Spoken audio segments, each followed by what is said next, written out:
매일경제신문. 탈원전 탄소 중립 같이 갈 수 없는데 갈 수 있다는 정부.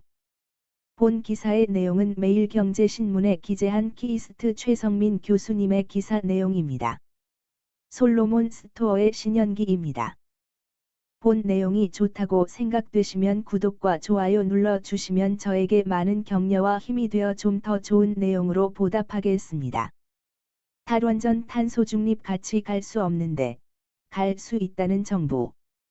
탄소 중립과 원자력 기후 위기의 주범인 온실가스. 한차 에너지원 80% 차지하는 화석연료 사용에서 75% 발생. 인류의 생존 좌우할 탄소 중립 재생에너지 늘릴 필요 있지만 나라마다 처한 자연환경 달라. 안전성 경제성 입증된 원자력.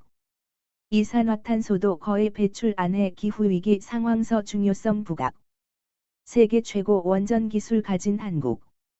무모한 탈원전에 산업 무너져 탄소 중립 위에 원전 전문가무. 세계 각 지역에서 들려오는 사상 최고 폭염과 초대형 산불, 폭우, 한파, 폭설 소식은 기후위기가 비교적 멀게 느껴졌던 북극권만의 문제가 아님을 더욱더 실감하게 한다. 지난 6월 북미 서부 지역은 1000년에 한 번 올 수 있는 폭염으로 수백 명이 사망했고, 이번 주 캘리포니아는 데스밸리에서 54.4도라는 경이적인 온도를 기록하며 대형 산불이 번지고 있다. 뉴욕시는 허리케인 엘사로 물폭탄을 맞아 지하철이 침수되는 등 홍수를 겪고 있다. 지구 온도 상승은 폭염, 폭우만 가져오는 것이 아니다. 지난 2월에는 무더운 지역으로만 알고 있던 텍사스가 극심한 한파와 폭설로 대정전을 겪었다. 유럽, 아프리카, 호주에서도 상황은 크게 다르지 않다. 최근 네이처 기후변화, 네이처 클라이머트 체인지 2021년 6월 지에 발표된 연구에 따르면 43번지개국 732개 지역의 자료를 분석한 결과 1991년과 2018년 사이의 더위로 인한 사망의 37%가 기후변화 때문이라고 한다. 세계보건기구 WHO에 따르면 매년 15만 명이 기후변화로 인해 사망하고 있고, 미국 전미경제연구소는 이대로 간다면 2100번지년에는 10만 명당 73명이 기후변화로 사망할 것으로 예측하고 있다.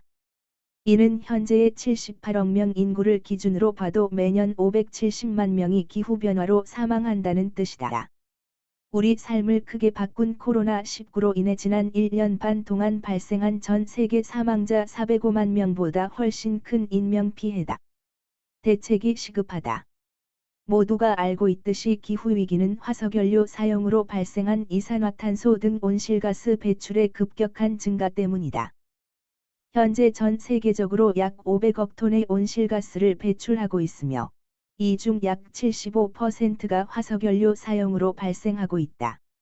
대기 중 이산화탄소 농도는 산업화 이전 약 1만 년 동안 260에서 280 ppm 수준을 유지했으나, 불과 약 100년 사이에 400 ppm을 넘었다. 탄소 배출 저감 노력이 없다면 2100번지년에는 약 900 ppm에 도달할 것이고, 지구 평균 온도는 최대 4.8도 증가할 것이라고 2014년 채택된 IPCC 5차 보고서는 예측하고 있다. 2018년 채택된 IPCC 특별보고서 지구온난화 1.5도는 파리 협정에 따라 제출된 국가별 감축 목표를 이행하더라도 2030년 연간 온실가스 배출량이 520에서 580억 톤에 이르러 2100년에 지구 온도가 산업화 이전 대비 3도 상승할 것으로 예상하고 있다. 보고서는 2도 증가 시 산호초의 99% 이상이 소멸하고 생태계와 인류는 매우 높은 위험에 처하게 되며, 온도 상승을 1.5도로 제한해야 산호초의 소멸을 그나마 70에서 90%로 막고 매우 높은 위험을 높은 위험 수준으로 막을 수 있다고 평가하고 있다. 그럼 2100년까지 지구 평균 온도 상승폭을 1.5도로 제한하기 위해서는 어떻게 해야 할까? 2030년까지 이산화탄소 배출량을 2010년 대비 최소 45% 이상 감축해야 하고, 2050년께에는 탄소 중립을 달성해야 한다고 IPCC 보고서는 제시하고 있다. 순탄소 배출을 0으로 만들어야 한다는 뜻이다. 현재 화석연료가 세계 한차 에너지원의 80% 이상을 차지하고 있는 현실을 감안하면 쉽지 않은 일이다. 그래도 시급히 해야만 하는 일이다. 인류 생존을 위한 문제이기 때문이다. 과학적 사실에 근거한 냉철한 사고와 합리적 판단이 그 무엇보다 중요한 시기다. 인류가 사용하고 있는 한차 에너지원은 세 종류로 분류될 수 있다. 석탄, 석유, 가스를 포함하는 화석연료, 수력, 태양광, 풍력을 포함하는 재생에너지, 그리고 원자력이다. 탄소 중립을 위해서는 화석연료 사용을 대폭 줄이고 저탄소 에너지인 원자력과 재생에너지를 늘려야만 한다. 이를 위해서는 자동차, 건물 냉난방, 산업 부문에서 최종 에너지 소비를 화석연료가 아닌 전기로 대체하는 전기화가 함께 이루어져야 하며 전기화가 어려운 분야는 수소로의 전환이 필요하다. 물의 전기 분해를 통해 깨끗한 수소를 생산할 수 있다는 점을 고려하면 결국 탄소 중립을 위해서는 탄소 배출 없이 전력을 경제적으로 대량 생산하는 것이 관건이다. 현재 세계의 연료별 전력 생산 2019년 기준 은 석탄 36.7%, 가스 23.5%, 석유 3.1%, 원자력 10.4%, 수력 15.8%, 풍력 5.3%, 태양광 2.7%, 지열 등 기타 재생에너지가 2.5%를 차지하고 있다. 원자력과 수력이 26.2%로 저탄소 전력 생산의 3분의 1을 차지하고 있고, 태양광과 풍력이 8%를 차지하고 있다. IPCC 특별보고서 지구온난화 1.5도는 지구온도 상승을 1.5도로 제한하기 위해서는 화석연료를 파격적으로 줄이고 재생에너지의 적극적인 확대와 함께 2050년까지 원자력을 2010년 대비 2.5에서 6배 증가시켜야 한다고 평가하고 있다. 현재 각 나라 전력 생산 방법이 각 나라 환경에 따라 다르듯 탄소 중립을 향하는 방향도 각 나라 환경과 기술력에 적합한 에너지원을 주축으로 이루어질 것이다. 높은 산악 지형과 물이 풍부한 나라는 수력을, 강한 바람을 갖고 있는 나라는 풍력을, 넓은 땅과 햇빛이 좋은 나라는 태양광을 중시할 것이고, 자연환경이 허락하지 않는 나라는 기술력을 바탕으로 원자력을 주축으로 해야 할 것으로 생각된다. 기술력마저 없다면 다른 나라에서 수입해서 쓸 수밖에 없을 것이다. 화석연료를 100% 수입에 의존하고 있고, 지형상 수력을 많이 할 수도 없고, 바람의 질도 좋지 않고, 좁은 땅에 많은 사람이 살고 있는 우리나라의 현재 전력 생산은 어떤가? 2019년 기준으로 석탄 35.6%, 가스 26.4%, 석유 0.4%, 원자력 29%, 태양광, 풍력, 연료전지 등 신재생에너지가 6.6%를 차지하고 있다. 천연에너지 자원이 부족한 우리나라가 세계 최고 수준의 원자력 산업 기술을 갖고 있는 것은 천만다행이다.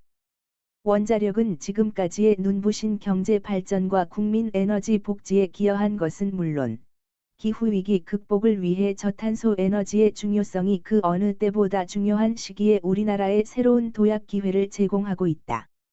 에너지 빈국이었던 우리나라가 에너지 강국, 에너지 수출국이 되는 길이 눈앞에 펼쳐지고 있는 것이다. 그동안 쌓아왔던 국가적 투자와 노력이 큰 결실을 맺고 우리나라가 인류의 생존을 위한 노력에 크게 기여할 수 있는 길이 활짝 열린 것이다. 복이 넝쿨째 들어온 격이다. 5호 통제라. 들어온 복을 스스로 차버리는 탈원전 정책이 우리나라에서 벌어지고 현실이 참 비현실적이다. 지난 60년간 쌓아온 우리나라 원자력 산업이 탈원전 정책으로 급격히 무너지고 있는 현실이 가슴 아프다. 원자력은 과학적 실제와 심리적 두려움의 간격이 큰 분야다. 정부의 탈원전 정책은 국민의 막연한 두려움을 이념적인 틀에 가두어 만들어진 정책이다. 탈핵단체들의 잘못되거나 과장된 주장이 여과 없이 받아들여져 만들어진 정책인 것이다. 체르노빌과 후쿠시마 원전 사고를 언급하며 원전의 위험성을 이야기하지만 일반인들이 생각하는 것과는 달리 원자력은 단위 전력 생산당 인명 피해가 가장 낮은 에너지원이다. 이는 2007년 저명한 국제의학저널인 랜싯에 이미 발표된 내용이다. 원전이 없었다면 세상은 더 안전했을까? 미국 항공우주국 내서 과 컬럼비아대 연구자들이 2013년 미국 화학회의 국제저널인 환경과학과 기술에 발표한 연구에 따르면 원전 대신 화석연료를 사용했다면 대기오염으로 인해 1971년부터 2009년까지 184만 명이 추가적으로 사망했을 것이라고 진단한다. 원전 사용으로 구한 인명이 184만 명이라는 뜻이다. 원자력이 미세먼지 저감에 핵심적인 역할을 하고 있다는 뜻이다. 원자력은 스문의 시간 안정적으로 대량의 전력을 생산할 수 있는 저탄소 에너지다. 간헐성이라는 한계점을 갖고 있어 단독으로는 주력 에너지원이 될 수 없는 태양광, 풍력과는 근본적으로 다른 점이다. 또한 원자력은 에너지 수급 측면에서는 섬나라와 같은 우리나라의 에너지 안보의 중추적인 역할을 담당하고 있다. 원자력 발전은 외부 공급이 차단되는 비상 상황에서도 비축된 농축 우라늄을 이용해 1년 이상을 버틸 수 있기 때문이다. 이는 다른 에너지원의 비축으로는 도저히 감당할 수 없는 긴 시간이다. 또한 원자력 킬로와트아워당 60원 수준의 낮은 전기료는 국가 경제는 물론 국민 복지에도 핵심적으로 기여하고 있다. 향후 기후변화로 인해 발생할 수 있는 이상 기후의 피해는 에너지에 대한 접근성이 떨어지는 경제적 취약계층이 가장 크게 입을 가능성이 높다고 한다. 국민의 보편적 복지를 위해서도 원자력이 필요한 이유다. 기후위기 상황에서 원자력의 중요성을 재인식한 미국, 영국, 프랑스, 중국, 러시아 등 주요국은 원자력 산업에 대한 지원과 새로운 기술 개발에 정부가 적극적으로 나서고 있다. 특히 소형 원전 개발을 위한 각국의 경쟁은 춘추전국 시대를 방불케 한다고 해도 과언이 아니다. 지난 5월 있었던 한미 정상회담에서 문재인 대통령과 조 바이든 미국 대통령은 국제 원전 시장에 공동 진출할 것을 전격 합의했다. 미국의 한국과의 원전 수출 협력은 미국은 그동안 원전 건설이 거의 없어 원전 건설 산업 생태계가 실질적으로 사라진 반면 우리나라는 세계 최고 수준의 원자력 산업을 보유하고 있기 때문이다.